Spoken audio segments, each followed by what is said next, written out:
ప్రభుత్వ జూనియర్ కళాశాల ఈ మూవీ ఇప్పుడు మనకు ఆహా ఓటీటీలో స్ట్రీమింగ్ అవుతుంది. ఈ సినిమా మనకు జూన్ నెలలో థియేటర్లోకి వచ్చింది. మరి ఇప్పుడు 2 నెలల తర్వాత మనకు ఓటీటీలోకి అయితే వచ్చింది. మరి ఈ మూవీ ఎలా ఉంది అనేది మన రివ్యూలో తెలుసు. ఇక కథ విషయానికి వస్తే రాయలసీమ ప్రాంతంలోని పుంగునూరుకి సమీప గ్రామంలో వాసు అతని తల్లిదండ్రులు నివసిస్తూ ఉంటారు. అయితే వాసు తండ్రి ఏమో తాగుబోతు, వాసు తల్లి ఏమో 2 గేదెలను పెంచుతూ ఉంటుంది. వాటి పాలు అమ్మగా వచ్చిన డబ్బుతో వాసును అయితే చదివిస్తూ ఉంటుంది. వాసేమో వాళ్ళ గ్రామానికి పక్కనే ఉన్న పుంగునూరులో ప్రభుత్వ జూనియర్ కళాశాలలో చదువుతుంటాడు. వాసుకి 2 స్నేహితులు ఉంటారు. ఒకరు లక్ష్మి, రాకేష్. వీళ్ళు ముగ్గురు ఎక్కడికి వెళ్ళినా ఏం చేసినా కలిసే చేస్తుంటారు. వాసు చదివే కాలేజీలోనే కుమారి అనే అమ్మాయి కూడా చదువుతూ ఉంటుంది. ఇంకేముంది, వాసు అయితే ఆమె ప్రేమలో పడిపోతాడు. ఇక వాసు ప్రేమలో పడ్డ తర్వాత ఇంటిని అయితే పట్టించుకోడు. ప్రేమించిన వ్యక్తి కోసం వాసు అయితే తల్లిని కూడా సరిగ్గా పట్టించు. వాసు తల్లి అనారోగ్యంగా కూడా ఉంటుంది, కానీ అతనికైతే చెప్పదు, రహస్యంగా ఉంది. అనారోగ్యం బారిన పడిన వాసు తల్లికి ఆపరేషన్ అవసరమని డాక్టర్లు అయితే చెబుతారు. మరి వాసు తల్లి అక్కడ ఇక్కడ 25,000 అప్పు తెచ్చి ఇంట్లో దాచి. వాసు అయితే కుమారుని ఎక్కించుకొని రోజు కాలేజీకి పోయి రావచ్చు. తల్లి ఆపరేషన్ కోసం దాచుకున్న డబ్బును తీసుకుని ఒక బైక్ అయితే కొంటాడు.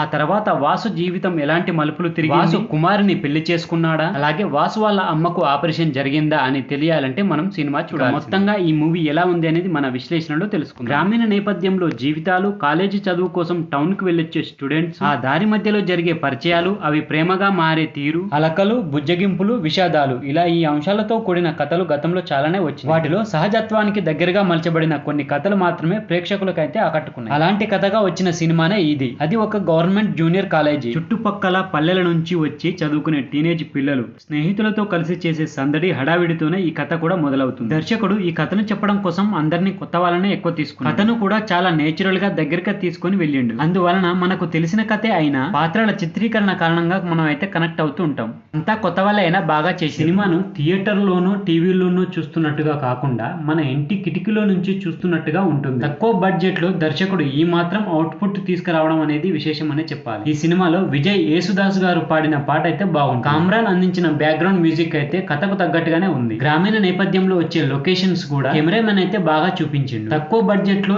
ఎక్కువగా కొత్త ఆర్టిస్టులతోనే గ్రామీణ నేపథ్యంలో ఈ ప్రేమ కథ అయితే తెరకి దర్శకుడు తాను ఎంచుకున్న కథా నేపథ్యానికి అయితే న్యాయం చేసి ఎక్కడ ఎలాంటి సినిమాటిక్ దృశ్యాలు లేకుండా వాస్తవానికి దగ్గరగా తీసుకొని వెళ్తూ యూత్ కు కనెక్ట్ అయ్యేలా చేసిండు. ఏదో ఊహించుకోకుండా టీవీల ముందు కూర్చున్న యూత్ కి అయితే బాగా ఎమోషనల్ గా ఈ కథ కనెక్ట్ అవుతుంది. ఆకర్షణలో పడి భవిష్యత్తును పాడు చేసుకోవద్దనే సందేశం కూడా ఈ కథలో కనిపిస్తుంది. యూత్ కి అయితే ఈ సినిమా బాగా నచ్చుతుంది. ఇక చివరిగా చెప్పేది ఏమిటంటే, ఎలాంటి అంచనాలు లేకుండా ఈ మూవీని చూడండి. యూత్ కు కనెక్ట్ అయ్యే అంశాలు అయితే పుష్కలంగా ఉన్నాయి ఈ మూవీలో. ఓటీటీలోనే కాబట్టి ఒకసారి అయితే ట్రై చేయొచ్చు. సో ఫ్రెండ్స్, ఇది ప్రభుత్వ జూనియర్ కళాశాలకు సంబంధించిన రివ్యూ వీడియో.